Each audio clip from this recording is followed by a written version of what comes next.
Good morning. We're just waiting for some participants to register the kids. And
Hi, good morning. Thank you for coming. I know the weather is not awesome today.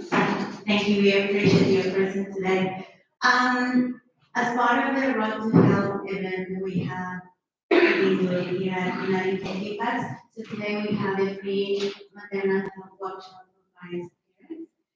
There is some housekeeping. So there's an emergency exit just in here. So the door is not open because of the wind. But if we have to evacuate, we just go through here. And then we go across the grass and just in the middle section of the center. Also, the bathrooms are just here on your right hand side. So if you need to go, there is also a baby changing table. So if you need to use we're gonna have some snacks in here today. Okay. So we meet today on land and animal people and pay our respects to them as a traditional custodians. We acknowledge and respect their continuing culture and the rich contribution they make to the life of this community. We pay our respects to their elders, past, present, and emerging, and all our original straight animals people here today. And UnitingCare is committed to their continuation.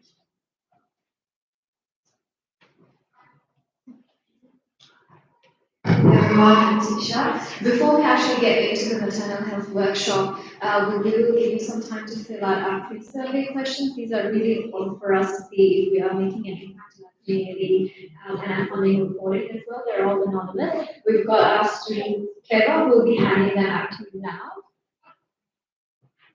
This is an example of what the pre-survey question looks like.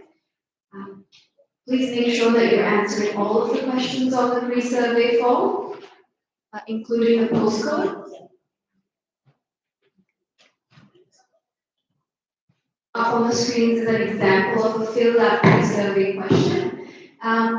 if you've written down an answer and you've changed your mind and you want to write something else down or circle something else down, please make sure that you cut out the previous answer and circle the most recent answer, just so that we can clearly know which one is the answer that you're wanting to give us. Please make sure to fill out your postcode as well. We'll give you about 5 minutes to do this. And you'll see that on the pre-survey form, the other side is actually a post-survey form as well. You do not have to worry about that right now. We'll just fill it out at the end of the workshop today. So we're only going to fill out the pre-survey forms at the moment.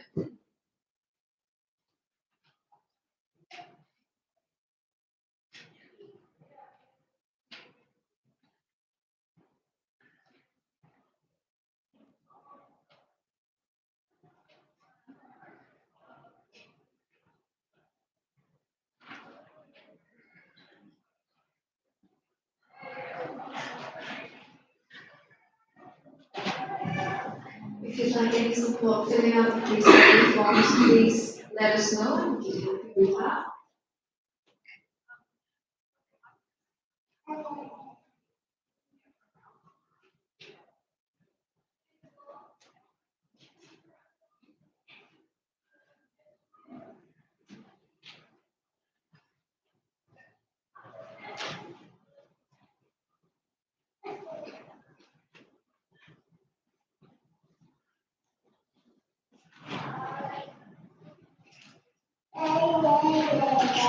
How are you going with the form? Do you think we filled it all out? Like everyone's filled it out. Thank you so much for your time. I would like to now call on Henali to introduce our lovely presenters.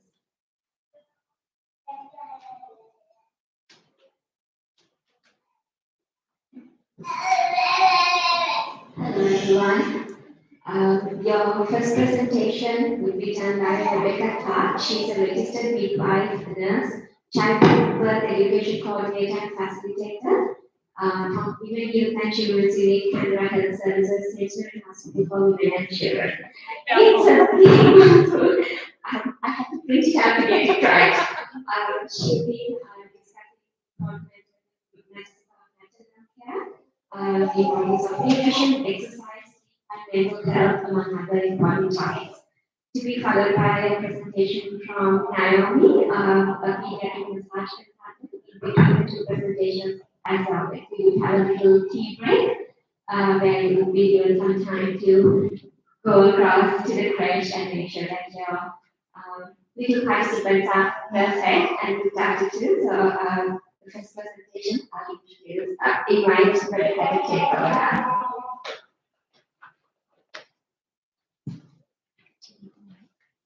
I've got one. Can you all hear me? I'm not used to talking in a microphone, so I don't know how this is going to work. But can you all hear me? Right, speak up. Thank you, loud. Right, I'll try and hold it and just try. Is that better? Okay. I often talk with my hands, so I just have to make sure I keep my hands here. Thank you very much for having me today. It's a real privilege to be here and present to you. So as I said, I'm a midwife down at the Canberra Hospital. I've worked there as a midwife for 18 years. I've been here for about 20 years. So yeah, half of my life, more than half of my life, has been spent in this space. I have recently started, or probably actually 14 months ago, I started the role of the childbirth educator and facilitator at the hospital. So I'm here in the capacity of a childbirth educator. So I just want to get a little bit of a gauge as to what, who you all are. So my presentation is very much geared at anyone having a baby, so really any women in, that might be early conception or pre-conception, so not pregnant yet but hoping to be pregnant. Pregnancy, so going through antenatal care and what that looks like, and then postnatal as well. So I can see a few pregnant bellies here in the audience. So we got people from every different groups. Yes. So there's maybe things that you already know. I'm going to yeah, as I said, cover all of the different areas. So if there is information that you know, then it'll just be a refresher, and hopefully there will be something that's useful for you throughout the presentation. Now,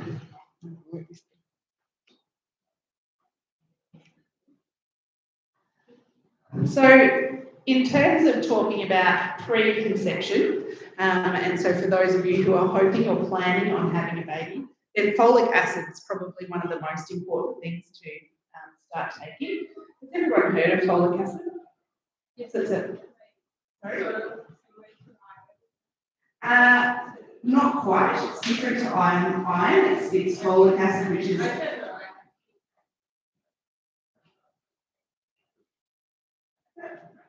That's okay. So it's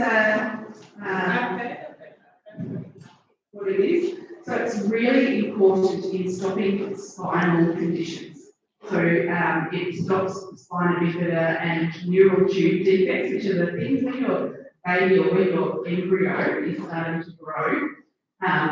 The folic acid is really important in making sure that your baby's spine is developing correctly. So we actually want you to start taking folic acid a couple of months before you're going to be pregnant. So if you're thinking, I would like to start, trying for a baby, then it would be really worthwhile starting to be on folic acid. It doesn't matter if you're on folic acid for 6 months or a year, but it's important to try and be on it before you're pregnant.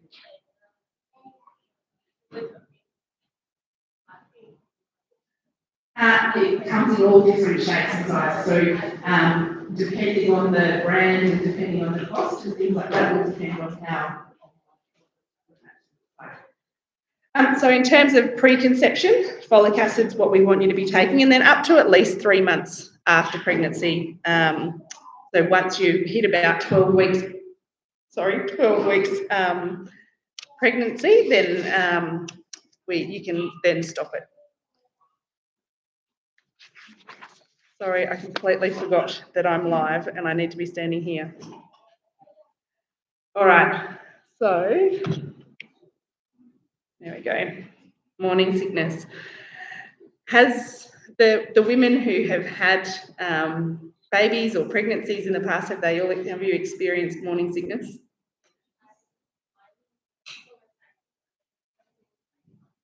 The whole 9 months, that's rough. That's really, really rough. So what sort of things did you do to get rid of your morning sickness? What sort of things? Lemon with water helped. Yep. On Danzatron, yeah, that was my friend as well. So on Danzatron is actually a prescribed medication that you need to have. It is very safe in pregnancy. So on Danzatron it comes with it. Sorry.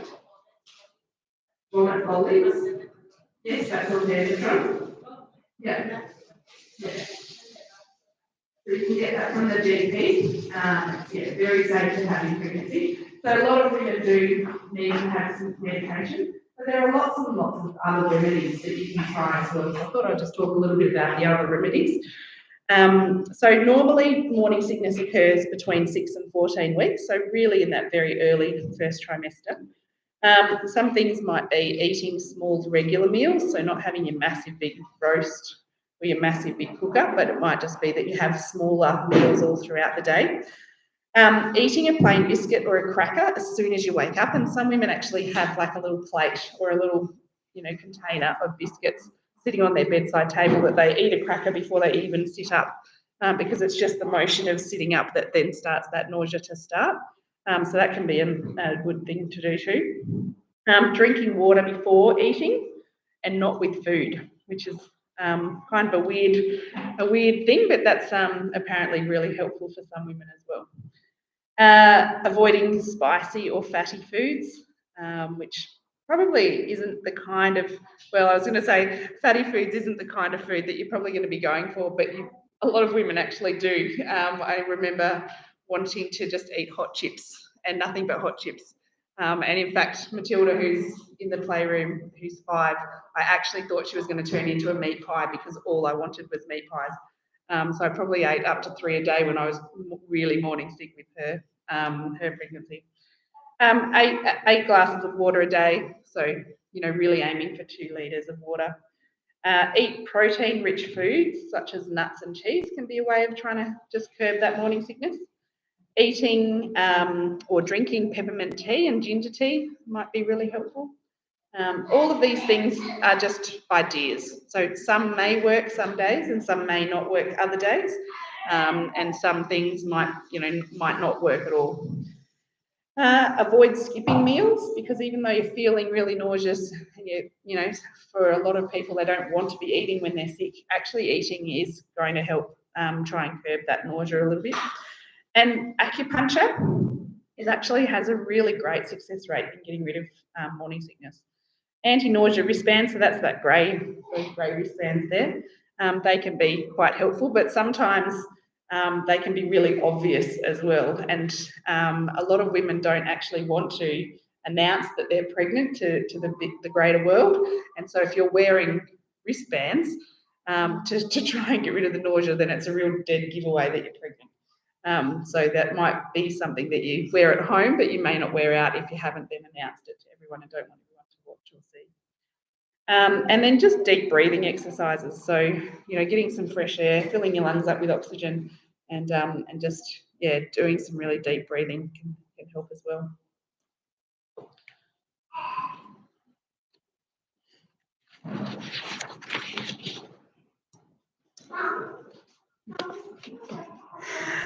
So nutritious food is also really important to have when you're pregnant, but it's actually really important, of course, anyway, all the time.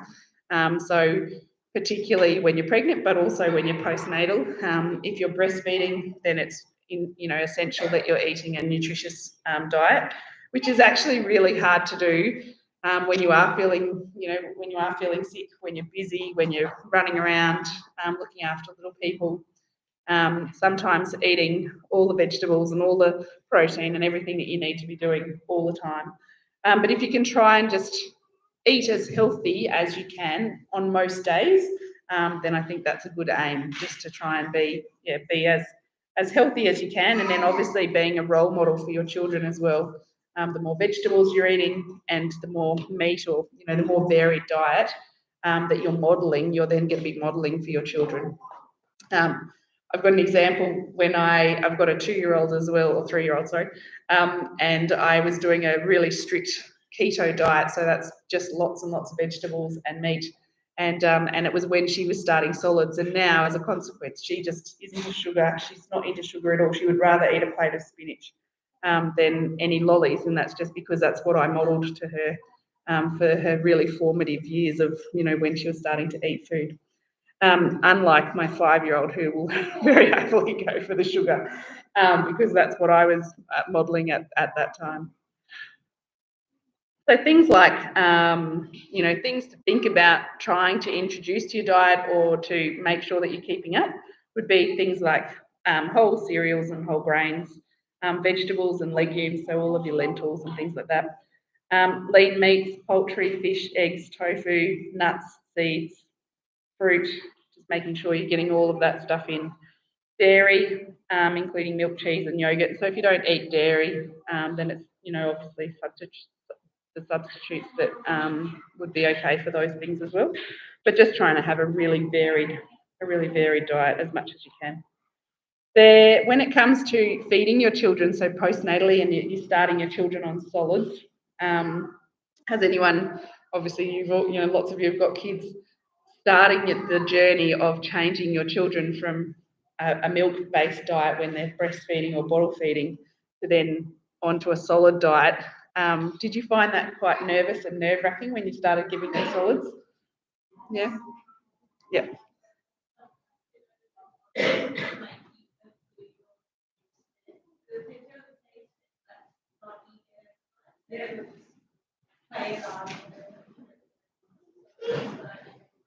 Yeah, and there's so many different styles of how you can introduce solids. Yeah.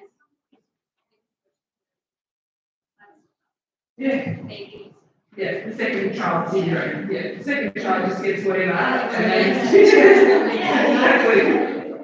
Yeah. Yeah. Excellent.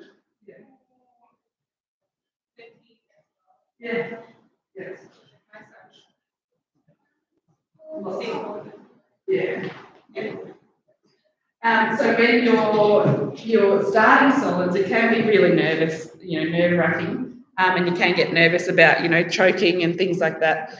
If you are struggling with, how to start that journey and how to start feeding your children solids and broaching that, then there are lots and lots of different resources out there for you. Match, so the Maternal and Child Health Service, are you all aware of Match? Yeah, they're actually just across the road over here. So the Match service actually run a from milk to more program, and they actually run a fussy eaters program as well. So if you're really struggling, with a child who perhaps like only likes white things like bread and rice, so really bland diet, no colour, I like to say that we eat a rainbow diet at home, because then the girls really like rainbows, and then we eat foods of all different colours. So we have a rainbow diet. But if you are struggling, with feeding your kids solids, then Match are an amazing resource for you to go to access. Any questions so far? So there are some. So there's some foods to try and avoid when you are conceiving or trying to conceive and are pregnant, and I'm sure you're all very aware of them, but I'll just refresh your memories. So things to avoid are things because of the risk of parasites or bacteria. So things like soft cheese has notoriously had listeria and things like that. Cold pre-sliced meats. So that's the meats that you find at delis specifically. Not so much the meats that are in a packet that are you can buy in a packet in the shops, but it's definitely your deli hams particularly. Pate, soft serve ice cream. It's quite a high risk of bacteria living in those machines, which is a bit of a shame. Things like Brussels sprout, like seed sprouts, not Brussels sprouts, but the sprouts that you get in like alfalfa, that sort of stuff. They're really high in bacteria and things like that, so it's really worthwhile not eating those.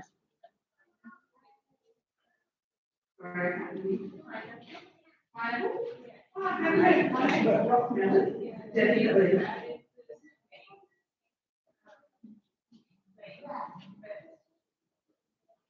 Yeah, pineapple is really good to eat in the last trimester. Yeah. Particularly the core.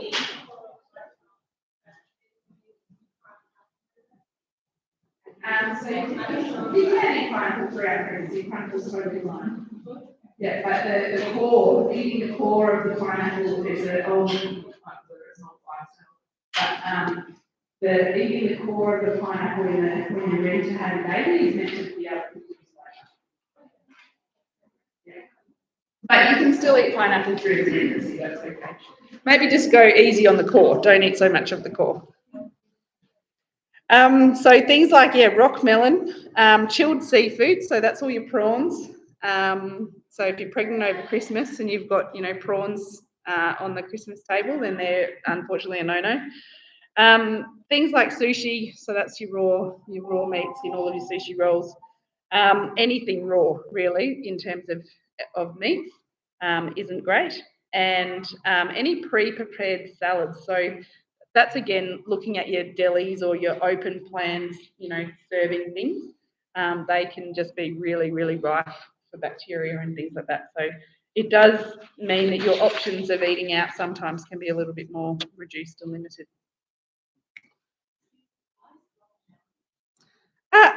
That's a really good question. It's just really high in bacteria, that it grows a particular bacteria that's not safe in pregnancy. Yeah, it's really odd that rock melon particularly. Yeah.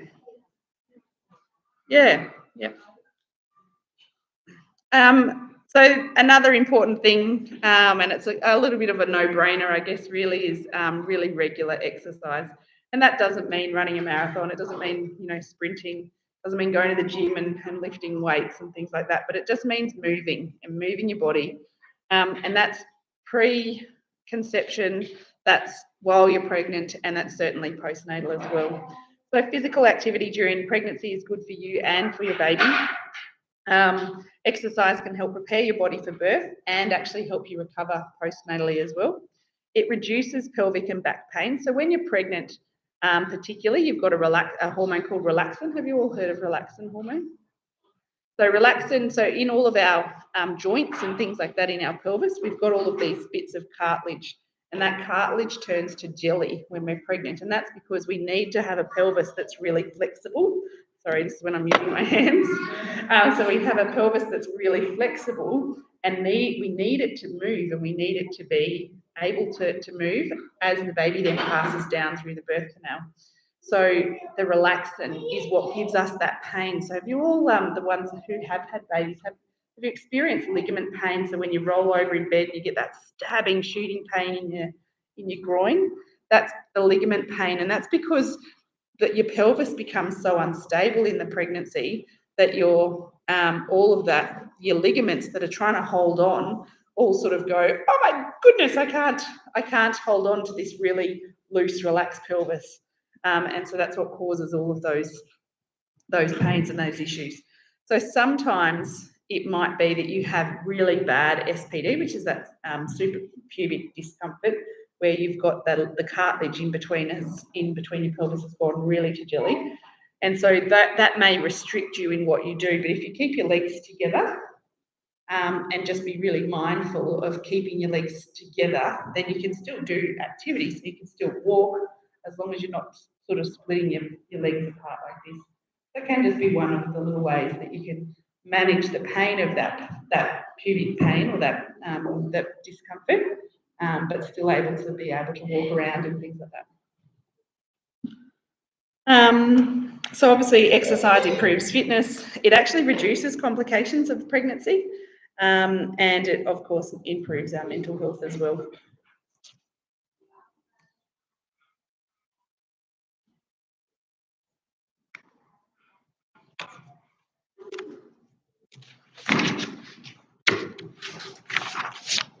Okay, adequate rest and sleep. This is a hard one. Yeah. So when we're pregnant, it can be really quite uncomfortable. We've got a belly that's growing a baby. Our relaxin has made all of our ligaments and all of our joints soft and loose. So it can be really uncomfortable, and it's really worthwhile getting a couple of pillows to make sure that you've got pillows chopped under your belly or chopped under your legs or in between your legs. It's not uncommon for women to say they sleep with 7 or 8 pillows in the bed just to try and be comfortable. But getting enough sleep and enough rest is really, really important. And because of the hormones as well, when you're pregnant, sleep isn't optimal. And it almost starts to get you ready for postnatal life, because once you have a baby, then sleep becomes a thing of the past. And your sleep will become really, really broken, especially in those first few weeks and months. So then, getting up to go to the toilet and to empty your bladder because your bladder has a baby's head banging against it, that will all sort of start to prepare you for those broken, sleepless nights that you have. So it's really important to do things that will optimise your sleep, or to make sleep, the sleep that you do have, really quality sleep. So things like having daytime naps, which can be really tricky if we've already got toddlers and things like that at home. But it's sort of just taking opportunities when you can to just rest. Going for a walk in the late afternoon and early evening can be a really nice way of winding down and having a rest as well. Avoiding tea and coffee, obviously at night time, and all that caffeine will help you then try and have that sort of deeper, solid sleep. Relaxing before bed, so doing a bit of a routine that's also about self-care. So once, if you do have toddlers and you're pregnant, putting your toddlers down for the evening, and then doing something for yourself that's really nice and relaxing. So maybe having a bath, reading a book, listening to music, binging some TV, doing something that just completely relaxes you before you then go to bed. It says having a back rub here, which is always a nice thing, but that's definitely not that's definitely not going to happen every night. And actually going to bed earlier as well. So, you might be a night owl, but it's actually trying to be really conscious about, no, I have to go to bed at 10 or I have to go to bed at 9 instead of, midnight, which is maybe your normal. From 28 weeks, you may already know this, but 28 weeks, we want you to start sleeping on your side. And that's just because we've got a really large vessel that goes through our tummy. So that's our main vena cava that shunts all of our blood from our body all the way into our heart and around to the placenta. And if we have the weight of the uterus and the weight of the baby pressing on that vena cava, then it can drop our blood pressure, and it has a knock-on effect of dropping the baby's blood pressure. So if the baby's getting that lower blood pressure every time you go to sleep because you're lying on your back, and that continues to happen for days and days, or hours and hours a night, then you're increasing your risk of stillbirth substantially. And so we really want you to go to sleep on your side. It doesn't matter if you wake up on your back through the night. You actually might find that you wake up with a bit of a startle reflex, and that's your body's way of saying your blood pressure is dropping. You need to move off your vena cava. You need to move so that your blood flow starts again, and then has that protective barrier or protective mechanism to your baby. So it's not necessarily about finding yourself on your back throughout the night, but it's about setting the habit and setting the intention that you're going to sleep on your side as much as you can. And you can wedge a pillow behind your back or something if you want to, if you're worried about falling on your, rolling over onto your back. But for most of us, we do have that reflex that will wake us up and turn us over. But it's that, long-term, persistent, chronic back sleeping that is really detrimental to our babies. Any questions with that?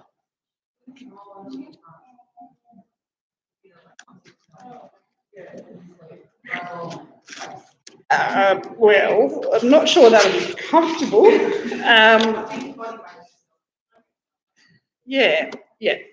Look, you definitely could sort of get almost to your tummy. It depends on how pregnant you are. Once you start to get into second and third trimester, your belly's just too big to lie on the front comfortably.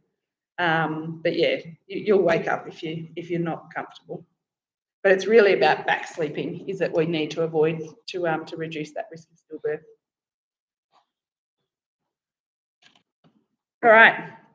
So these are some things that I'm sure you've all heard about as well. So these are safety things to avoid when you are pregnant. So toxoplasmosis, have you all heard of toxoplasmosis? So that's in cat poo, particularly in cat poo. It's a bacteria that grows in cat poo. So just if you do have cats at home when you are pregnant, to make sure that you're doing really thorough hand washing and hand hygiene to make sure that you don't get that bacteria on your hands. Toxoplasmosis can cause severe disability to our babies, so we really need to avoid that as much as we can. CMV, has anyone heard of CMV? Yes? No?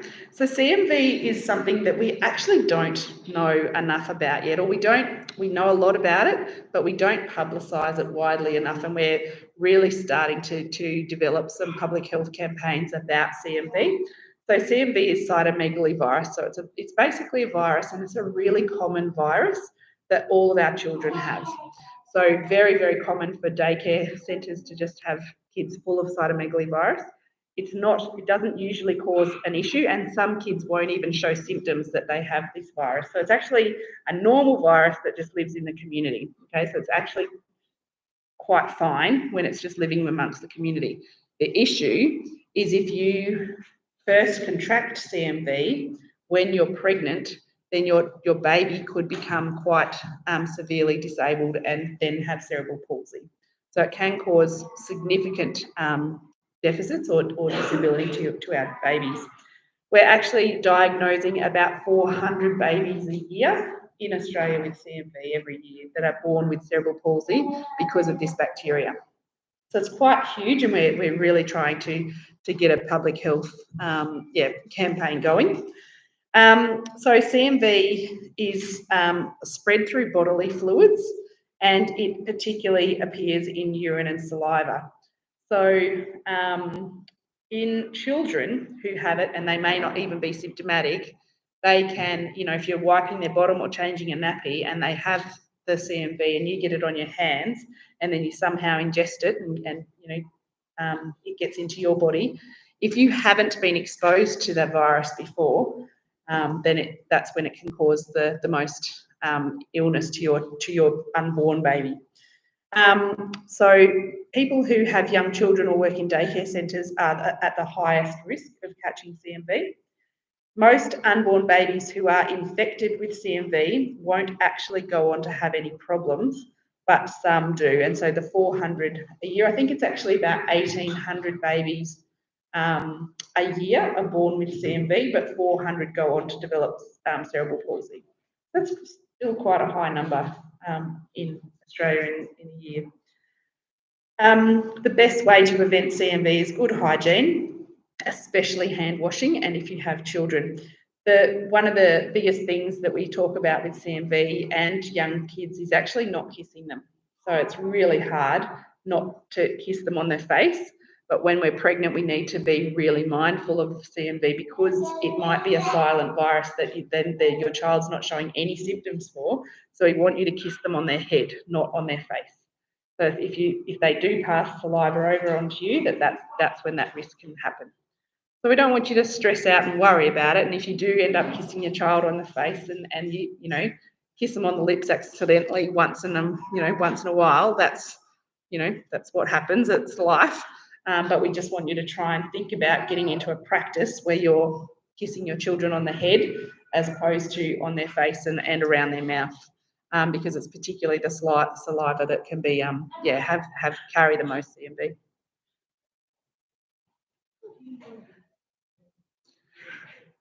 So you can have a blood test if you want to. We don't actually screen for CMV, and that's because a lot of us actually would be, if we had our blood tests, I'm sure probably 90% of us actually have had exposure to CMV because it's such a prevalent virus in the community and because it's not symptomatic for most people. So we'd all probably be exposed to it, but the issue is if you've never been exposed to it and you aren't immune to it, that if you were to contract it while you're pregnant, and because our little people are the ones that are in daycare centres and they're, I don't know about you guys, but I know that my girls have been horrendously sick this winter, snot galore. So any of that snot and the mucus is going to have CMV in it. And if I haven't been exposed to it before, then I would be passing that CMV straight down to my unborn child. If you've been exposed before, it'll show up in your bloods, and that would be, that's better, obviously, because you've had that exposure and you're immune to it. Yeah. Sorry? The signs? So there really are none. It's really hard to know if you do. How they pick it up is in a scan, in an ultrasound. Sorry?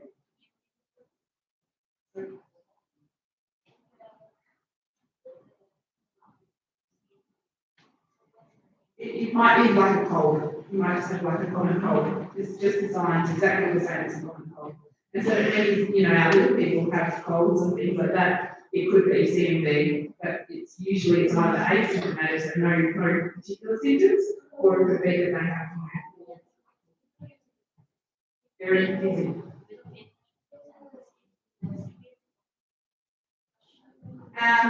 So if you're worried, then go to your GP. And you should always say, well, can I have a test for CMV? And the blood test can actually show if it's an acute infection or if you've been pre-exposed to it before. But a scan and ultrasound will be able to show as well whether your baby actually has, if your baby has contracted CMV. So that will be some signs that the baby has contracted CMV. Yeah, there's usually some signs when they're in utero. So they will have a scan. If you're worried about CMV, then they might have a scan. Sometimes it might be picked up a 20-week scan. That you have had that exposure. So after the born, if they contract, absolutely. Yeah, that's just a normal immune response. So that they'll just treat it like a normal cold once they're born. but it's when they're in utero that's the issue.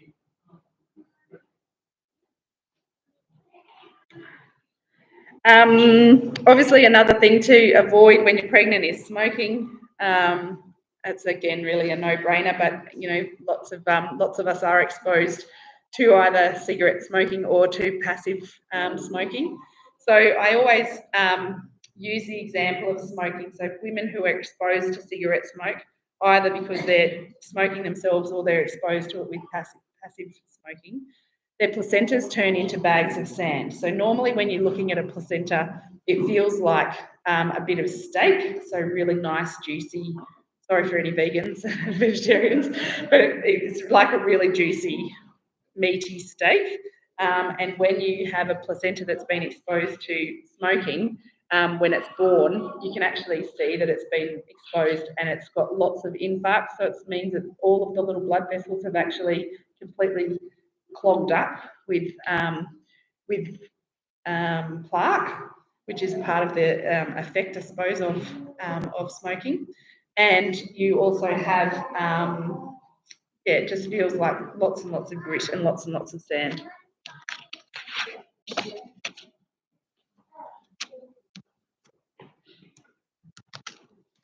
Alcohol is obviously another thing that we want to try and avoid as much as we can when we're drinking.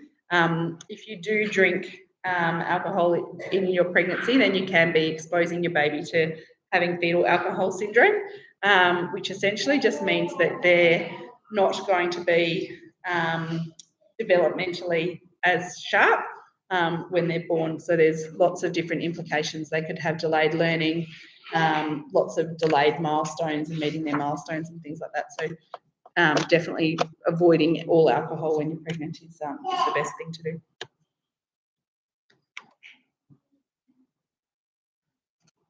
All right, I've skipped a page here. So one thing that we don't often think about when we're pregnant is actually going to the dentist. And going to the dentist is really, really important. And that's because if we have any bacteria or any holes or anything that's going on in our teeth, if we have any issues, then that bacteria can go straight into our bloodstream and straight down to the placenta. So it actually can be another cause, and I'm telling, this is all doom and gloom, I'm sorry about that. But going to the dentist is actually a really important thing to do when you are pregnant. And that's just because you want to try and make sure that your teeth is all nice and healthy, that there are no sort of gaps and holes and things like that where that bacteria can travel down into your bloodstream and into your baby.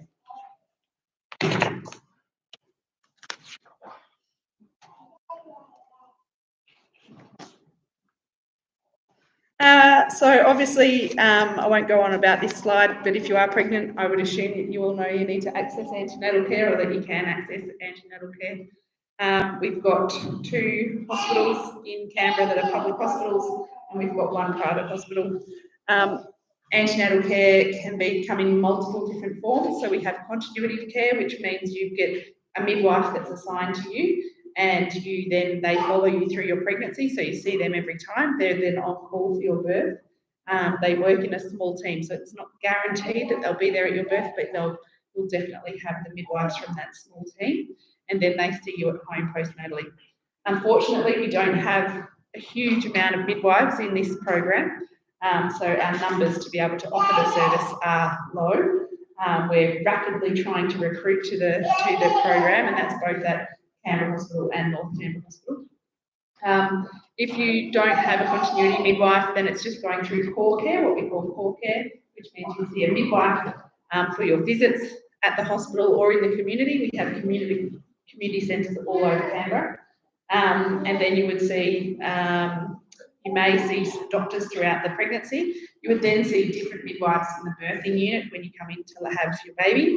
And then there would be midwives that would also see you at home in the community as well for a couple of visits before we then hand you over and hand your care over to the maternal and child health service. So there's lots and lots of different, there's lots of different ways. There's private midwives if you wanted to go with a private midwife, and of course there's private obstetricians as well if you wanted to go through the private system and go through those doctors. If if you are pregnant, I'll give you the phone number at the end about who to call and what to do. As in if you're very, very newly pregnant and you haven't accessed any care yet.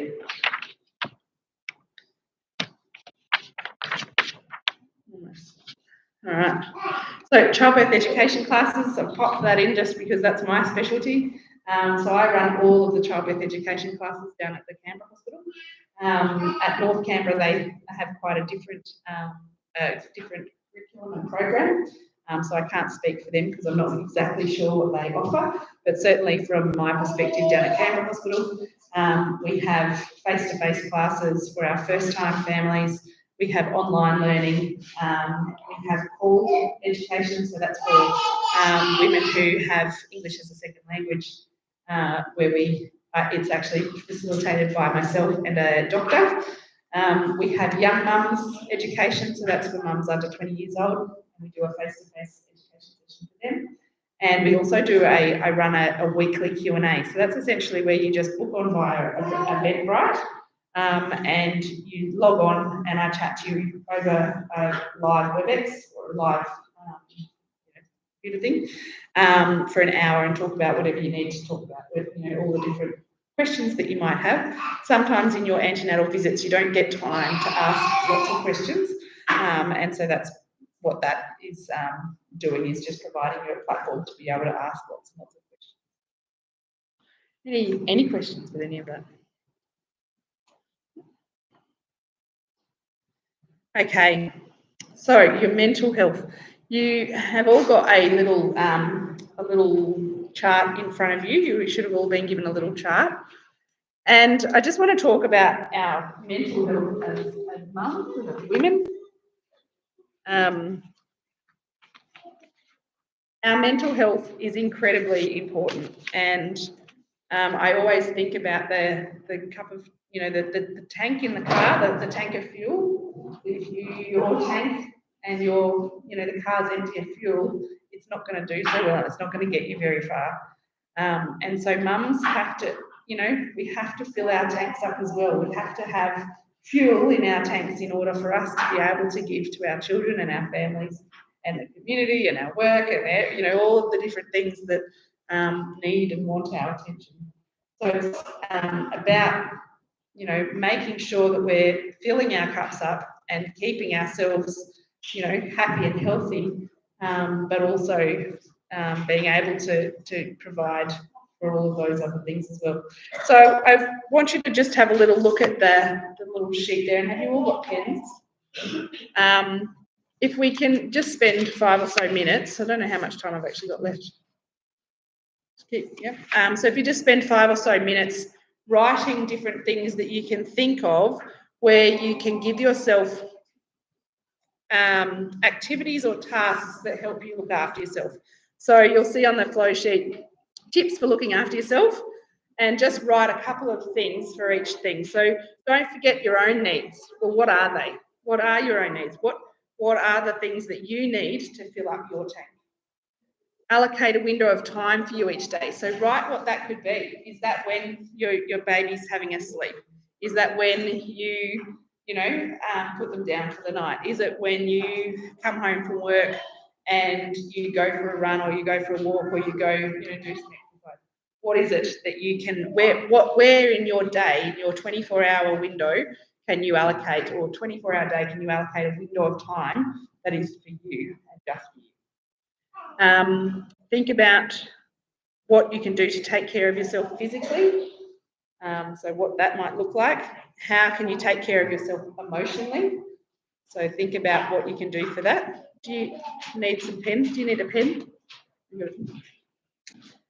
How can you take care of yourself socially? We're social beings. I think COVID has proven that we all needed connection in COVID, and that connection was lost in so many areas. Being social is actually really important for us as well. And taking care of ourselves mentally. So mentally, emotionally, physically, what are some things you can do to cater for all of those different things?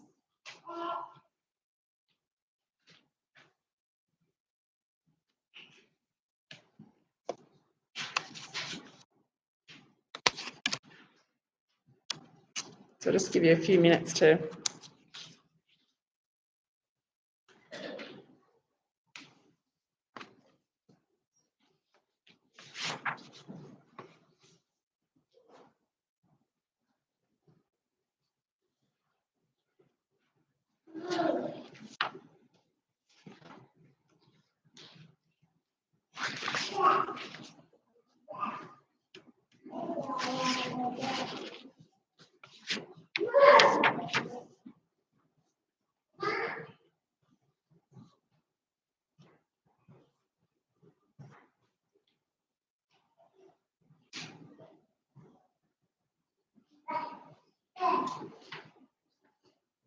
So I'll just read a little excerpt here that I got from the COPE website, which is the Centre of Excellence for Perinatal Mental Health. And it just says, forgetting our own needs. So as a new parent, we may find ourselves constantly putting the needs of others first, while our own needs and priorities can fall to the bottom of the list. Parenting is hard work. It is constant work, and it is so easy to stop caring for yourself or to feel overwhelmed with the constant demands of a new baby. We need to remember that in order to continue to provide for those who need to constantly depend on us, we need to take care of ourselves. And when you stop caring for yourself, your ability to care for your child and your family is impacted, and your ability to enjoy motherhood is also impacted. That's also for fatherhood too. For many, taking care of yourself requires thought and planning. And as the demands of your baby and the day tend to take over, even taking a few minutes each day to put your needs first can help reduce feelings of stress and frustration. It can also help you to recharge and replenish yourself, allowing you to feel more patient and positive in the way that you think and feel, and even help you to reduce the likelihood of mental health conditions such as postnatal depression. Would anyone like to share what they've written down for some of their suggestions of how they can look after themselves?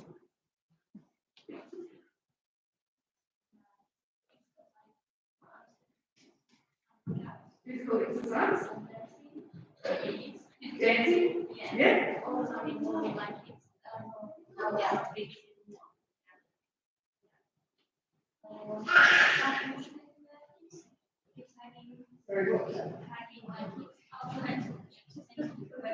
Yeah. Offering hikes for my kids. Yeah. Yeah. For socially, I go to my family. Phone. I have a video so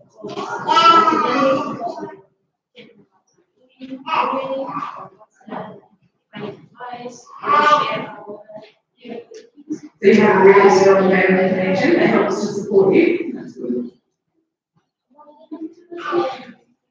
yeah, Reading? Yeah. yeah. Watching some shows. Yes, watching TV. Yeah. Yeah. Yeah. Yeah. Great. Thank you for sharing. Would anyone else like to share what they do to take care of themselves? Well, for me, it's mostly sleep. Sleep. Yep. And making sure you get enough sleep. Making sure that I have to get I have to get some sleep. So I guess it's a question of demanding it from and taking my time to sleep. Otherwise, if I don't ask for it, then I have to make sure that I How do you do it? no, I'm not going to sleep. I am going to sleep. How old are your children? It's my fault. Yeah. How do you do it with your household? How do you tell them that you're going to sleep now? No, not the children, but I need some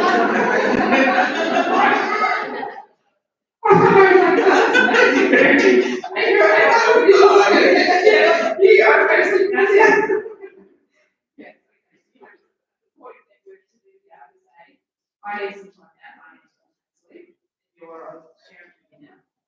Yes, but it's, yeah, it's something that effectively asked for, because before I was on and not asked for it. But yeah, yes, that's something. And I think that's a really important aspect, is that we do have to advocate for ourselves to make this time. But it's so important that we do it. So important that we, we have to have a full team, and we have to replenish our team to some degree, for us to be able to provide for our families. So we do need to, to get these helps. I'm going to go and do this exercise, or I'm going to go and do this thing myself, because that's really important to me. I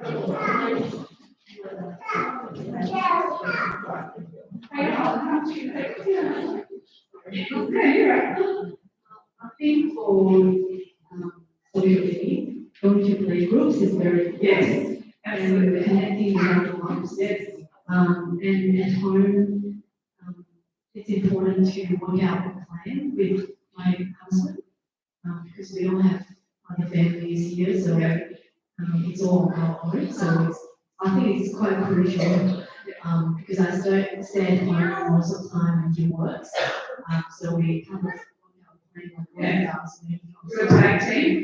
Yes. And I think because I have a 3-year-old and 8 months old, so their needs are quite different. For 3-year-old, it's more like a mental support now. So reaching out to a community health service is really important. They provide a lot of parental groups and resources. Is that your managed service, or is it? Not the managed service, it's just at the local community health service. They have lots of many parental classes you can attend to help you how to know about your kids, especially for older kids. And I'm really grateful for that, and I recommend that to everyone. And for younger kids, of course, you go to manage because their needs are really different. It's about sleeping and eating. But for 3-year-olds, it's more like emotional support. Thanks for sharing.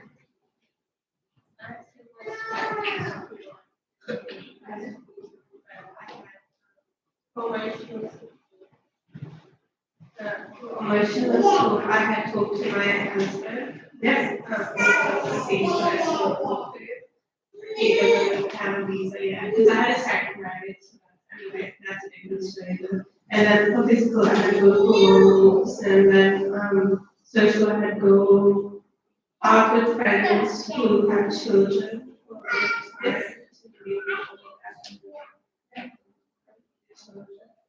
And then creating strategies for mental, and have a good meal for the field. Have a good meal. Yeah. And so ready to go when they need, you need them, whenever they need you. Thank you all so much for sharing. Anyone else that has anything else I'd like to share? I think our morning tea is coming, so I've got 2 more things I really want to talk about. I want to put that down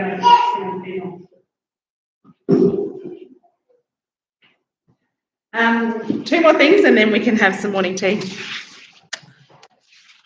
So, yeah, thank you for sharing those things, and hopefully, if you're struggling with making that time for yourself and struggling to figure out how you replenish your cup and how you refill your cup in order to be able to keep going and provide, for all of our families and all of the things that take our time and energy. Hopefully you've been able to glean a little bit of, wisdom from all of us here.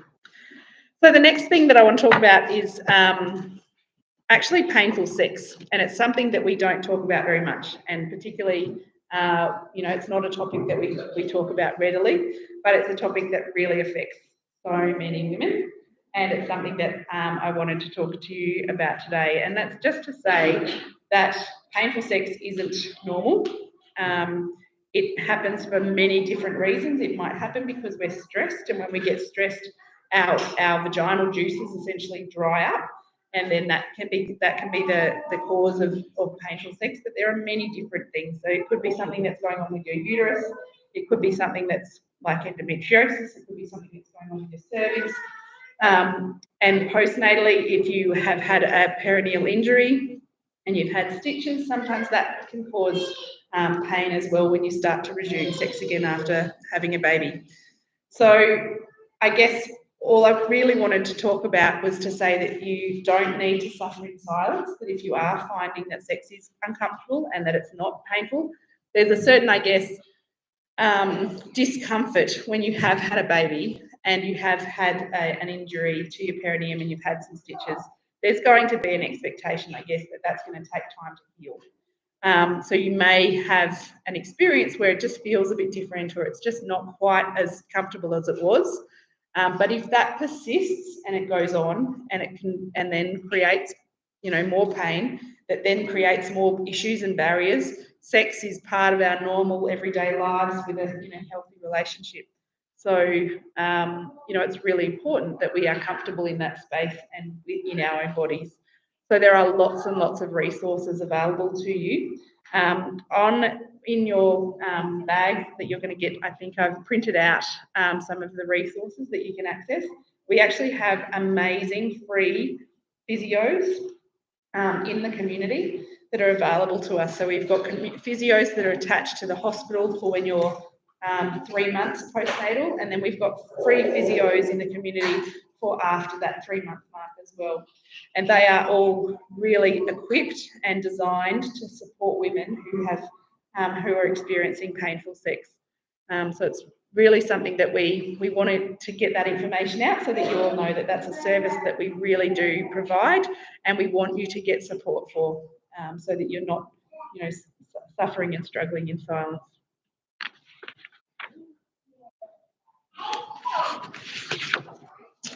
The next one is also not a topic that we talk about a lot, but actually is a really important topic as well.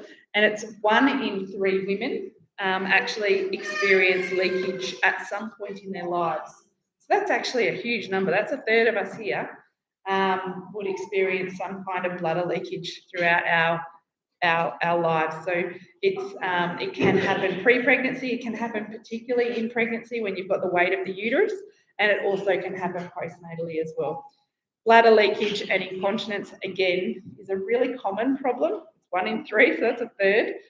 But it doesn't have to be that way, and there are, again, lots and lots of supports for you in the community. So we have physios, again, that are specifically trained in incontinence, and to help you and support you through, to recover and to heal, and to give you strategies to reduce that leakage and those concerns for you. So again, that will be on the brochure that I've handed out, is the number to call if you are experiencing painful sex or if you are experiencing bladder leakage, that you can access those services. And that's about it. Is there any questions at all?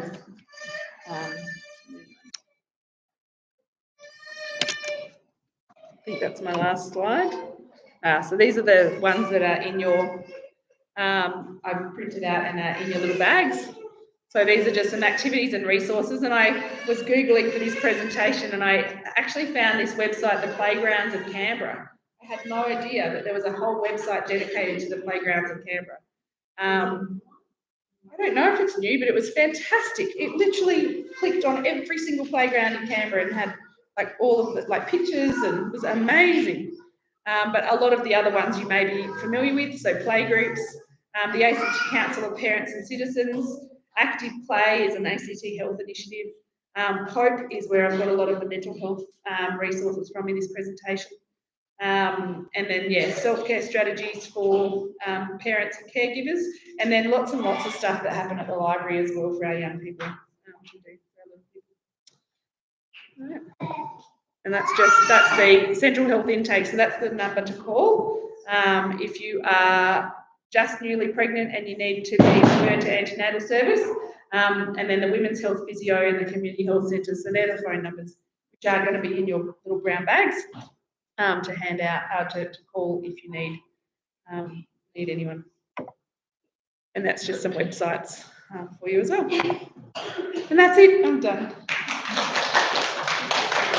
Thank you.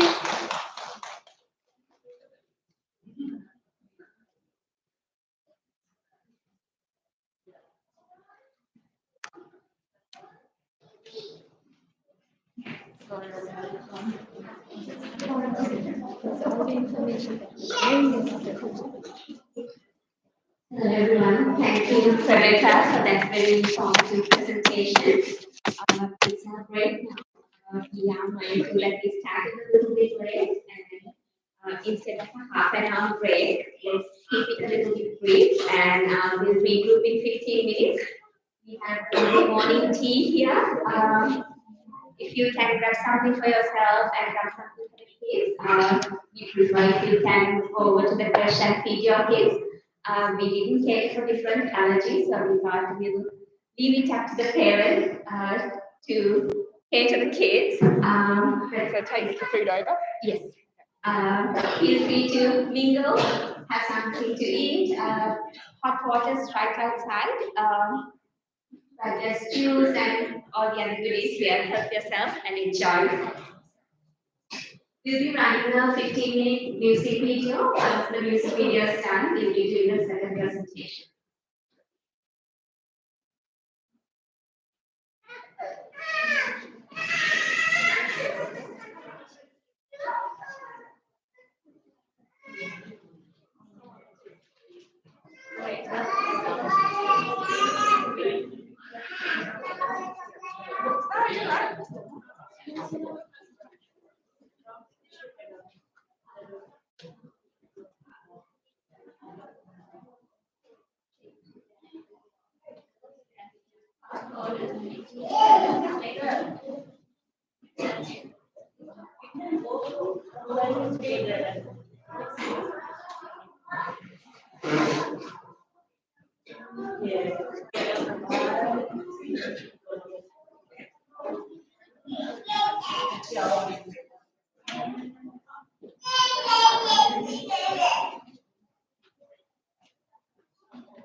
I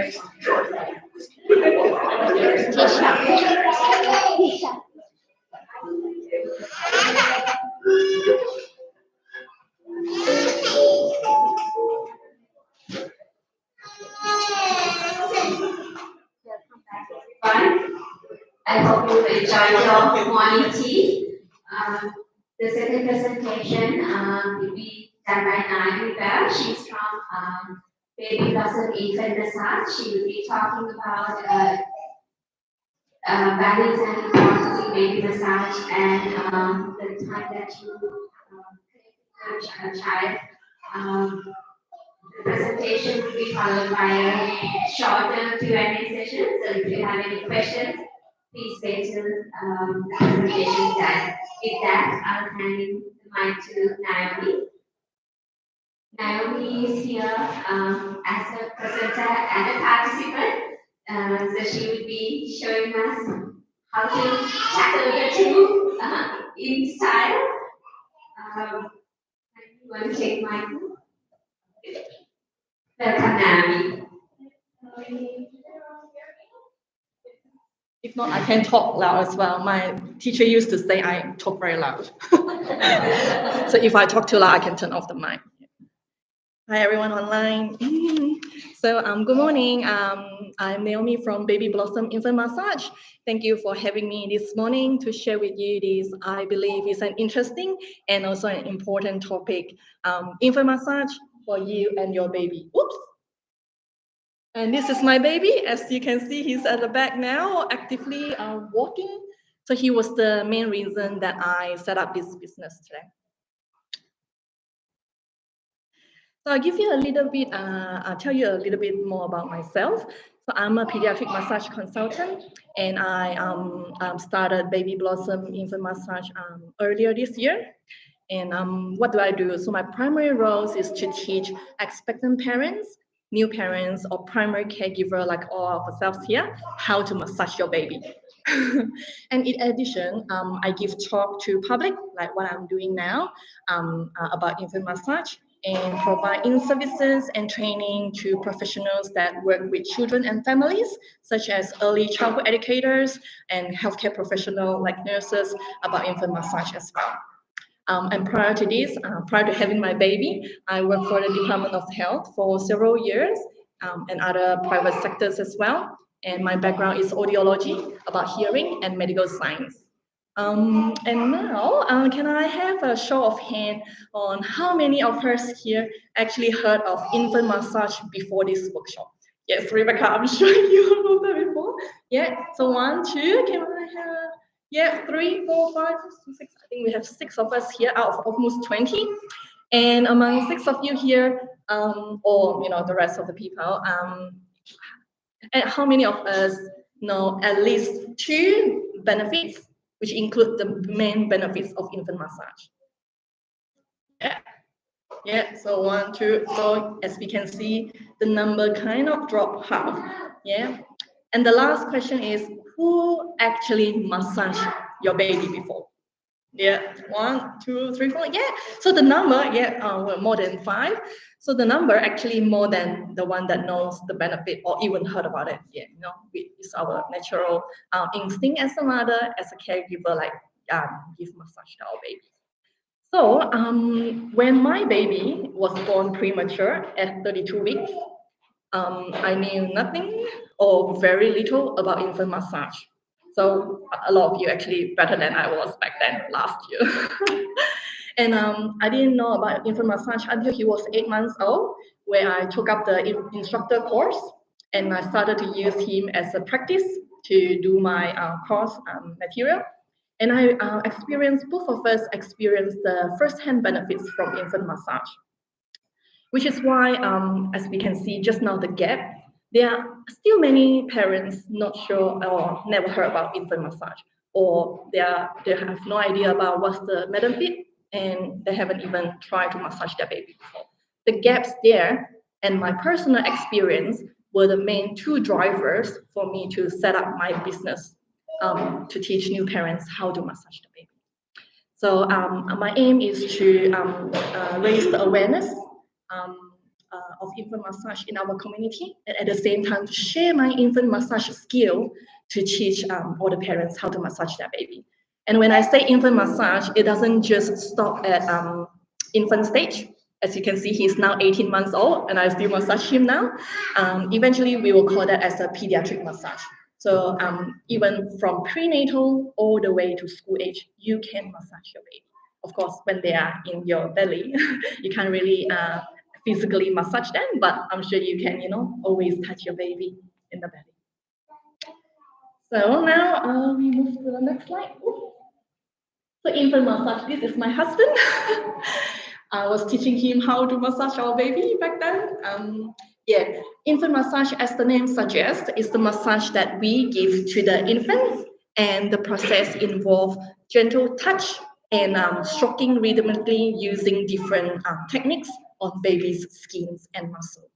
And in this session, I'll focus on what we call cue-based massage. We know there's a lot of different types of massage, like therapeutic massage, now a lot of baby spa that they offer baby massage as well. But my main focus is cue-based massage, which is the parents will be the one, like all of you, will be the one who massage your baby following their cues. And the focus here is the parent and infant interaction, which is what brings to the importance and benefits of infant massage. The importance is the parent and infant's interaction, and that affects a lot and bring out the most benefit. But I have to say this is a little hard work for parents, because parents has to learn how and reading the cues, using different techniques to perform the massage for their babies. But at the same time, I have to say this is one of the most rewarding things you can do for your parenthood, especially in the first few years. Like we say, the first 1,000 days, that's one of the most important moments for both parents and babies for their development. Oh, skipping, whoops. So now, can I ask everyone to start thinking, is there any activities that you can think of that you can do with your baby that has all these 4 elements? Stimulation, you can keep thinking there are a lot of activities that you can do with your baby that has stimulation, interaction, but what about relaxation? On the front, yeah. So that is like stimulation, yeah. And interaction when you play with your babies, sing to them, talk to them, read storybook to them. But what about relaxation? Anything that you can do with your baby that help them to relax? Massage them? Yeah, that's kind of the answer. Yeah, and relief. What can you do that with your baby that can help them to relieve? Yeah. So again, I'm biased, but my answer is infant massage. Because infant massage is something we can do for our baby, but at the same time, more importantly, we can do with our baby that has all these 4 elements: stimulation, interaction, relaxation, and relief. And this brings up all these 4 elements will bring out all the benefits that we're going to talk about. Sorry, I'm not very good in using this. Yeah. Bonding. So just now we mentioned cue-based massage, and that is parents and sorry, are you going to say something? Yes, yoga. Yep, yoga is correct. That actually has a few of the elements as well. Okay. Yeah. So as I mentioned, cue-based massage, the most important elements is parent-infant interaction, and that is very like a fundamental for promoting bonding, and connection between the parents and the parents and infant. And when I say parents here, I didn't say just mother. Remember just now I show my show my husband massaging the baby. So it is another purpose of my business. I would like to advocate as well for father to involve in baby massage, because we know fathers don't usually get a lot of one-on-one quality time with their babies. they want to participate in parenting, but sometimes they don't know how. Infant massage gives them a good opportunity to have that bonding opportunity to, spend time with their baby and do something with their baby. So the bonding and relaxation, sleep. Just now we talk about sleep is important. And parenting skills as well, which is why we say we follow the cues of the baby. And through massage and follow the cues of the baby, that train us to be better in our parenting skill by responsive, to our baby's needs and attending to their needs. And reduce stress and digestive issues. Like we have heard of, infant massage has been quite effectively helped to relieve colic, like constipation and gassy baby as well. So a study conducted in year 2019, they looked at two parameters on how effectiveness of baby massage that is performed by the mother to the baby. This was happened in Iran across 5 different healthcare centers, and 120 mothers were involved in these studies. So they split it into 2 groups, 60 in a control group, which doesn't have any massage, and another 60 infants were have the massage twice a day by the mother who has learned how to massage the baby for 1 month. And at the end of the 1 month, Iran? Yeah, Iran, yeah. I have the articles here with me today as well. If anyone is interested, have a look. That's the source of the article.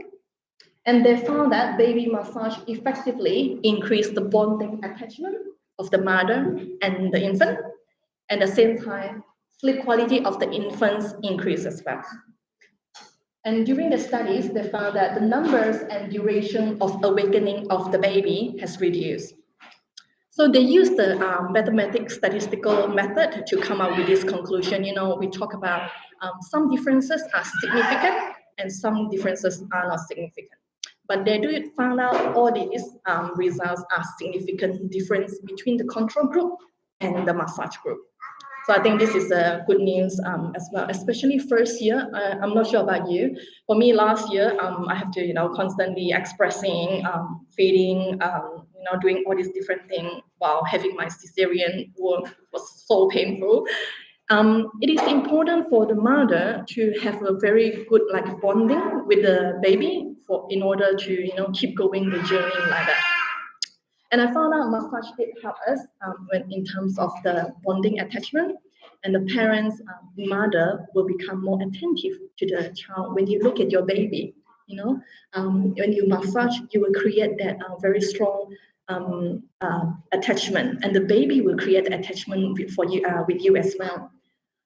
So this is the results of the study, which is I have seen so many of the studies similar like this, report about the sleeps, colic, relaxation, stress, and all the benefits that infant massage can bring. Okay. So, like I mentioned just now, infant massage doesn't just stop at infant stage, although I have to admit, after they start crawling actively, like what he's doing now, infant massage might not be as pleasurable or calm or peaceful because they, scream everywhere. But that doesn't mean we should stop massaging our baby. We can adapt the method, we can adapt the duration, including the body parts that cover. For example, maybe when baby, you will massage the bottom, But now they know about their body, so you probably won't really massage the bottom. You will massage different parts. And the interaction as well. Everything can be adapted. However, one thing very important, bonding and connection. That stays.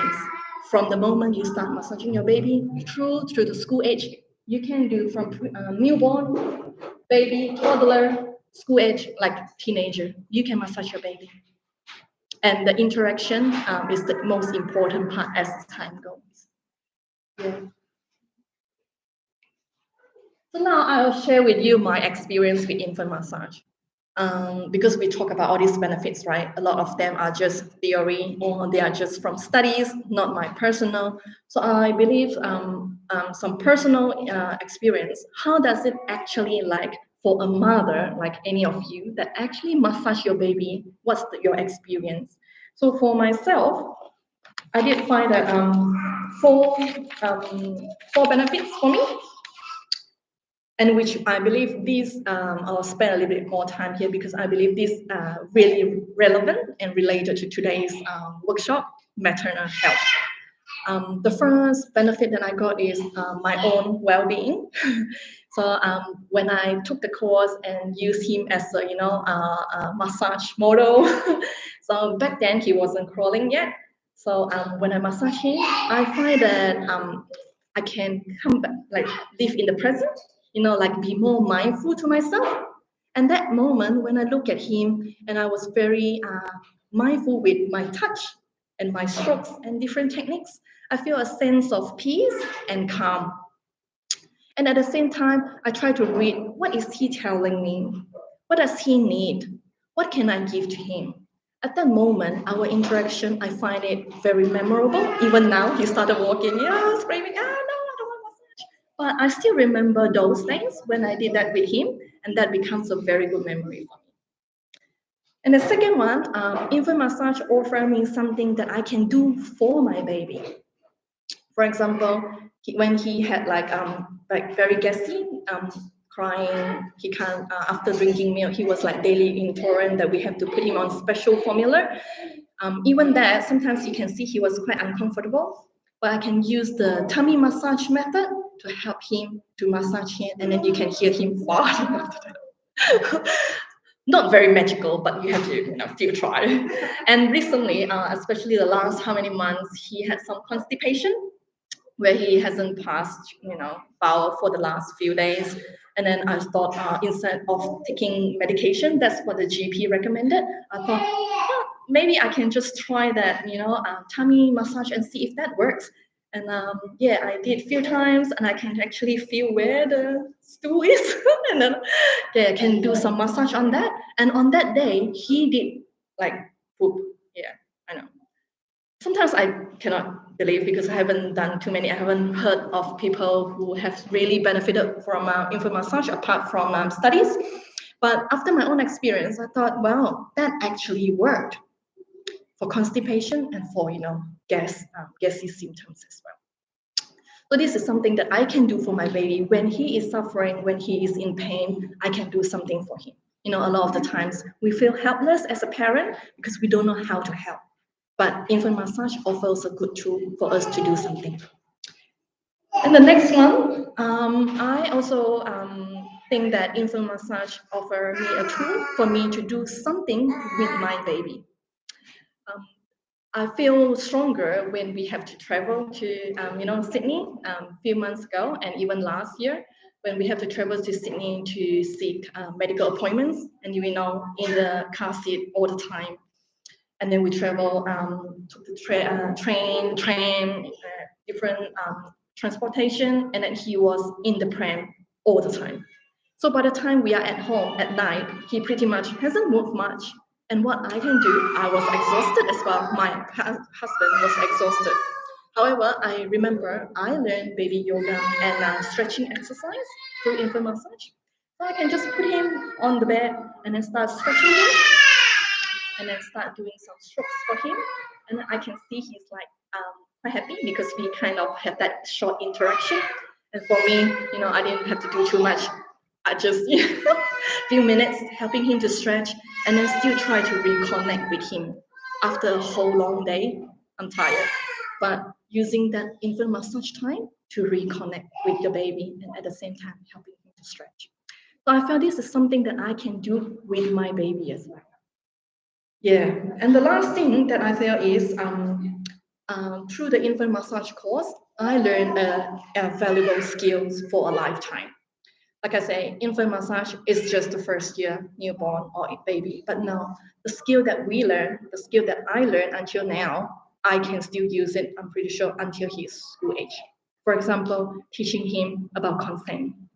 For example, interact with him, ask him how's your day, or compliment with him as I massage him, get that connection established, and keep going. So that's the valuable skill that I have learned. And all these benefits that sums up for me as a parent, as a mom, I feel better as a mother because I feel that I'm better in my parenting skill. Not all the time, but yeah, I think it's a valuable skill for me. Which is why I am passionate to share my infant massage skills to the new parents and all parents, including our community. And this baby blossom infant massage was established earlier this year, and I run infant massage classes and including groups and private lessons. So my two main services are infant massage instructions, whereby I teach parents how to massage the baby, and infant massage education, like what I'm doing here today.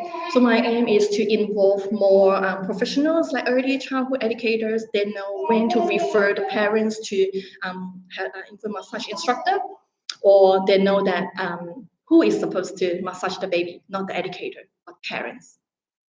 And I also hope I can get more healthcare educators, healthcare professionals to involve in this infant massage as well.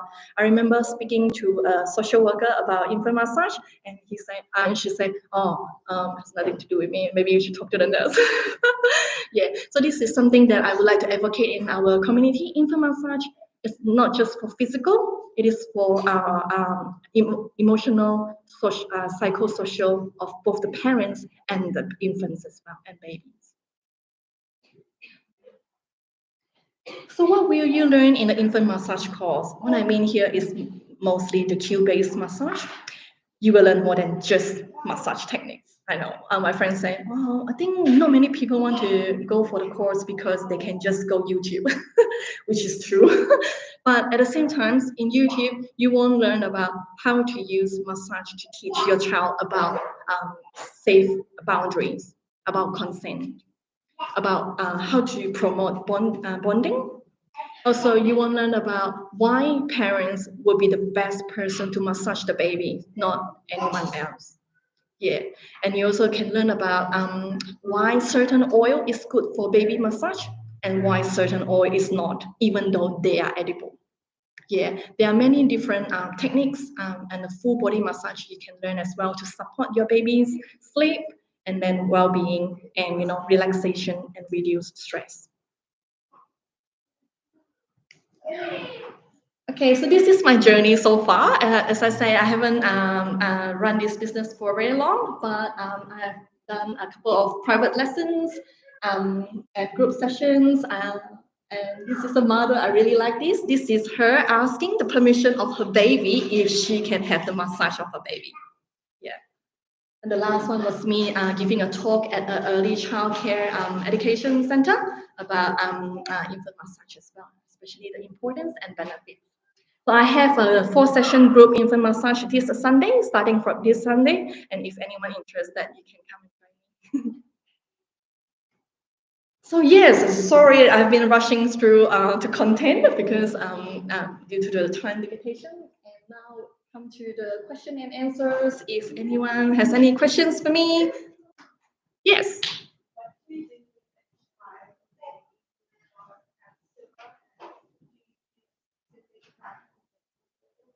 Did you say asthma? Eczema. So the oil that I'm using is there are 3 different types: sweet almond oil, sesame oil, and apricot kernel oil. So they are all organic and cold pressed oil. So you can purchase more. Yeah, you have to find it's better to use the cold pressed and organic one because they don't have any pesticides and nutrients and all still contained in the oil. So yeah, you can get from the market. Sesame oil, some people will react to it, or any other type of oil. We always recommend the skin patch testing. I would say sesame oil is very good as well because first year we always say get your try some sesame oil to keep reacted. Otherwise, sesame oil is very good for infant massage because of antioxidant and moisturizing as well as all the nutrients.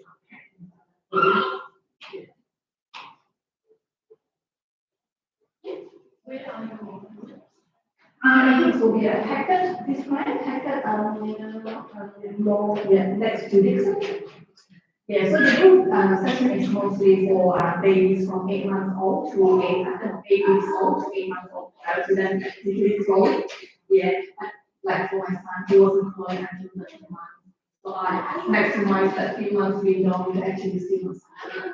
If your baby is full outside this window, for example, you want to start massaging your baby at 4 months old at home, so I can come to visit you.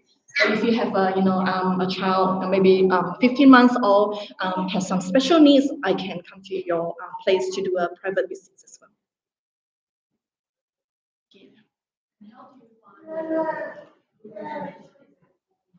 Yes, so my Facebook, Instagram, and my website as well. I regularly try to update my social media with some useful information, or sometimes funny moments, But I try to make like provide more education to the new parents about different information so that you can at least it is out there and you can make an informed choice, informed decision whether you want to learn how to massage your baby, and more important, try to engage to learn to massage your baby. Yeah. So if you have a mobile phone now, you can follow my page if you want, and subscribe to get a $10 off for your next class in my website. Yeah. Yeah. Any other questions? Good. Oh, I hope you find these short sessions informative. And lastly, can I get Tisha to play a 2 minutes video just to sum up my presentation today? It is the video that I took with my son, massaging him. I use this as a marketing tool, but most importantly, I use it as a memory. My name is Naomi Bay. I'm a pediatric massage consultant. At Baby Blossom Infant Massage, I teach you, a new parent or primary caregiver, how to massage your baby. Infant massage is a form of touch therapy and can bring many benefits to you and your baby. This includes improved sleep, alleviated colic symptoms, relaxation, and strengthened immune systems.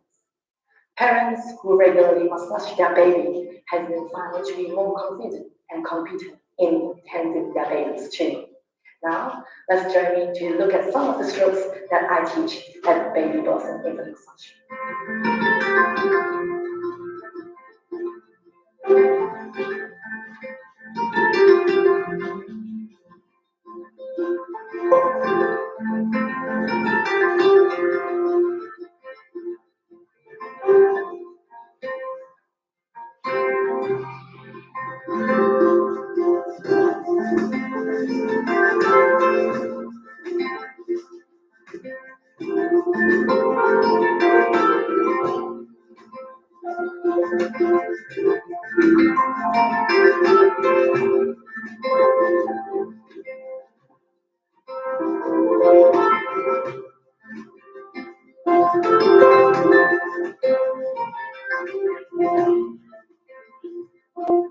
All down. Infant massage is a beautiful ritual that is beneficial for you and your baby. If you'd like to find out more about infant massage, please contact me at Baby Blossom Infant Massage. I look forward to hearing from you.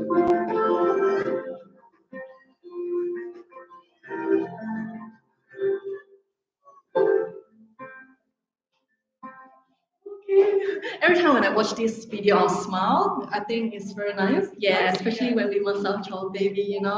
So this is my personal experience with infant massage, and I would really like to share this skill with you. And if you find this useful, please share with your friends and families as well. So infant massage is suitable from prenatal to all the way to school age. So even now, I know quite a few of you have already grown up child, but never stop massaging our baby. We can always start from today. Okay. Anything else? Yes. Okay. Thank you for your time today. I hope everyone has a fantastic day and take care.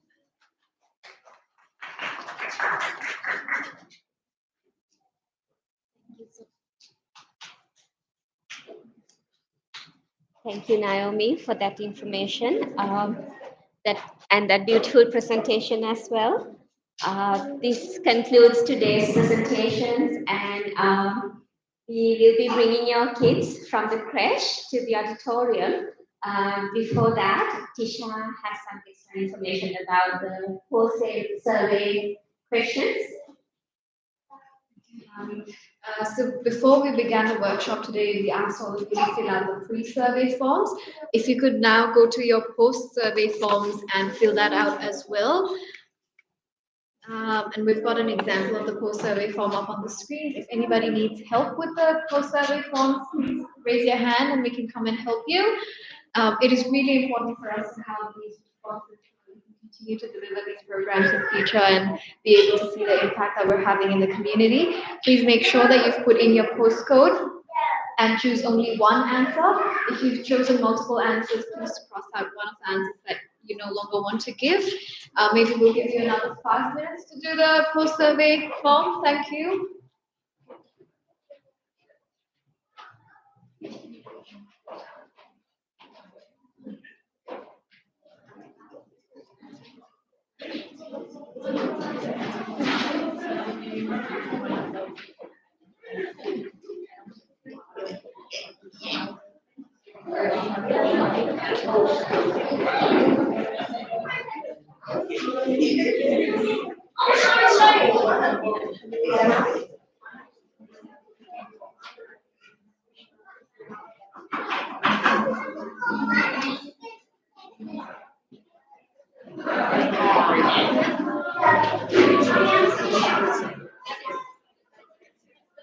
How are we going with the evaluation forms? Do you still need more time to complete?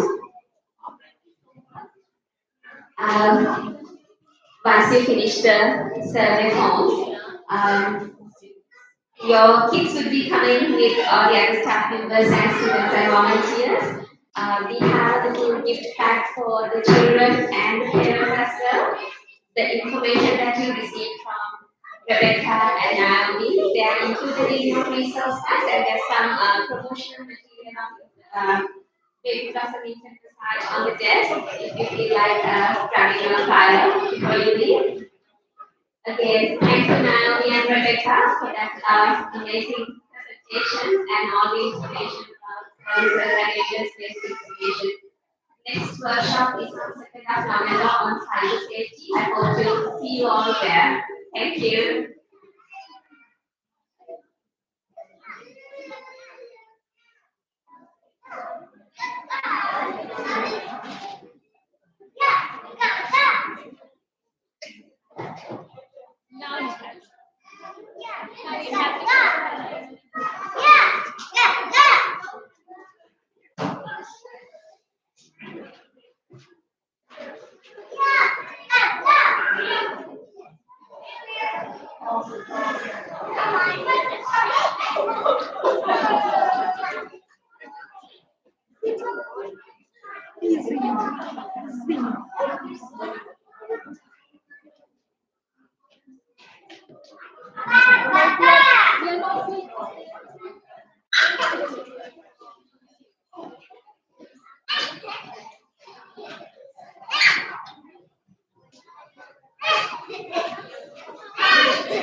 Not because I joined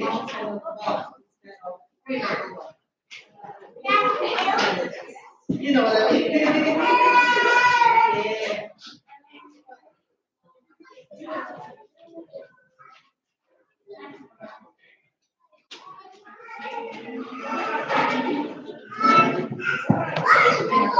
Okay.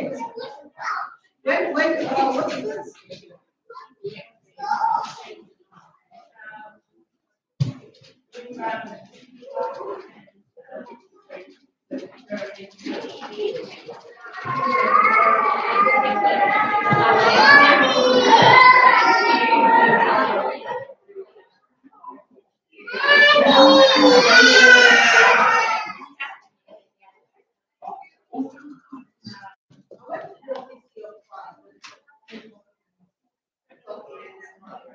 Yeah.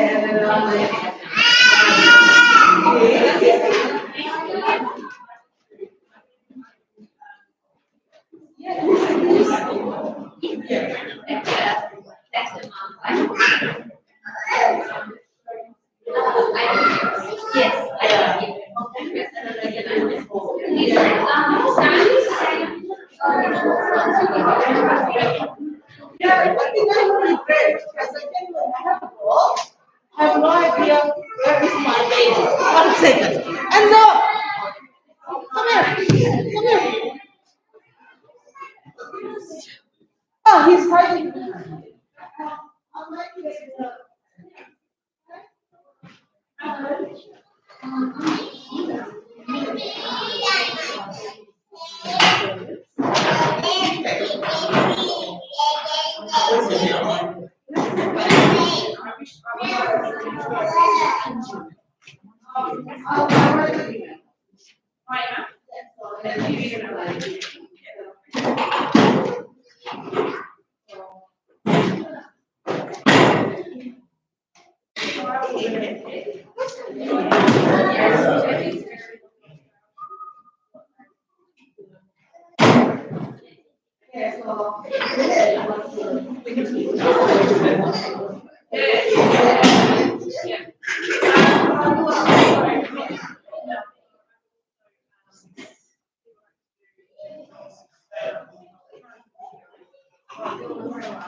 Baby, hey, come on. Pipis ya, pipis. What's that? Mana mau lihat nih?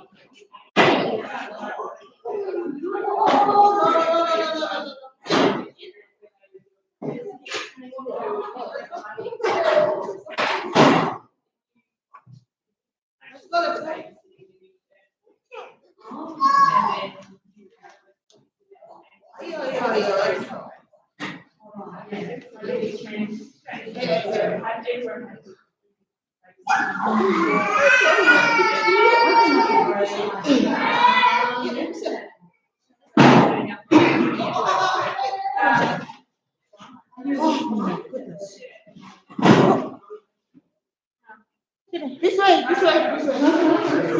Hi.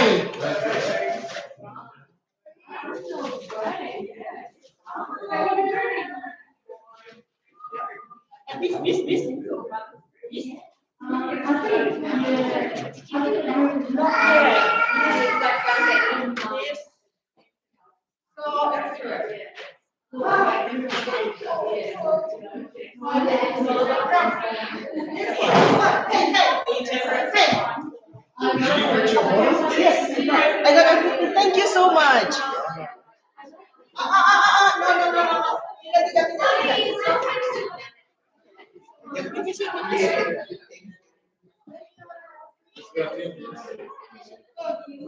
Hey!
Oh, it's not dirty, it's just we can only can keep it, right?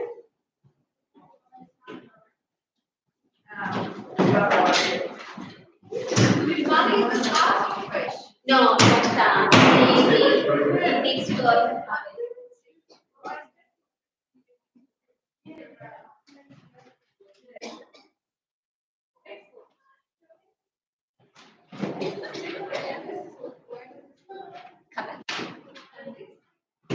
That's fresh. That has two forms. Okay. You're right. Just things that ties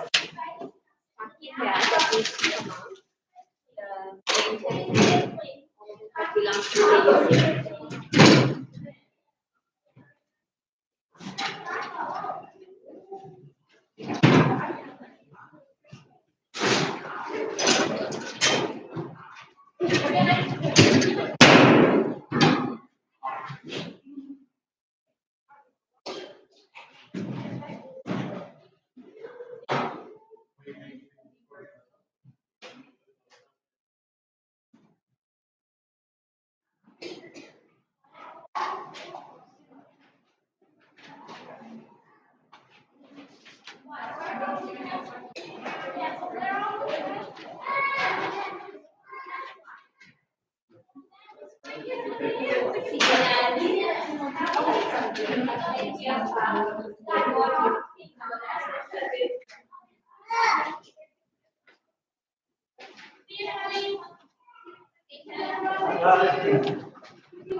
We've actually got a friend around the corner too. Kippax. Rather than their home is,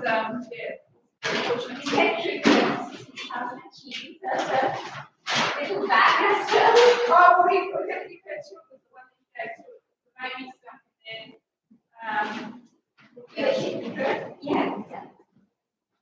oh, thank you.